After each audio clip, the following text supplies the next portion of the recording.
கர்த்தருடைய பரிசுத்த நாமத்துக்கு ஸ்தோத்திரமும் துதியும் கனமும் மகிமையும் எப்போதும் உண்டாகட்டும். இந்த நல்ல நாளை காண செய்த தேவாதி தேவனுக்கு கொடான கோடி ஸ்தோத்திரம். கர்த்தரின் மகிமை ஆத்துமா ஆதாயம் சுவிசேஷ ஊழியத்தின் சார்பாக இன்றைய நாளுக்கான சில நிமிட தேவ செய்தியை கேளுங்கள். இனி காலம் செல்லாது, இனி காலம் செல்லாது, இனி காலம் செல்லாது. என் ஆண்டவராக இயேசு கிறிஸ்து வரப்போகிறார், ஆயத்தமாயிருங்கள்.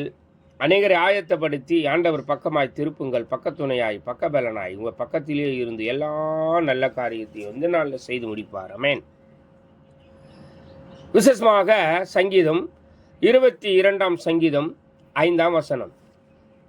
உம்மை நோக்கி கூப்பிட்டு தப்பினார்கள், உம்மை நம்பி வெட்கப்பட்டு போகாதிருந்தார்கள். எனக்கு பிரியமான தேவ ஜனமே, அவரை நம்புகிறவர்கள் பாக்கியவான்கள். இயேசுவை அண்டிக் கொண்டிருக்கிறவர்கள் பாக்கியவான்கள். அவர்கள் ஒருபோதும் வெட்கப்பட்டு போவதில்லை.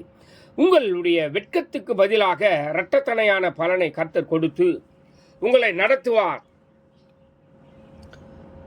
அவரை நோக்கி கூப்பிடுங்கள். உங்களை தப்புவிப்பார். இனிமேல் உங்களை காக்க அவர் வல்லவராய் இருக்கிறார்.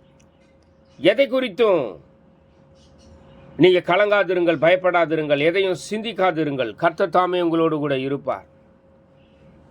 தேவ மகிமை உங்களை வழி நடத்தும். நீங்கள் தப்பி எல்லா காரியத்திலிருந்து விடுதலை ஆவீர்கள். உங்கள் முகங்கள் வெட்கப்பட்டு போகாதிருக்கும். God bless you. God bless you.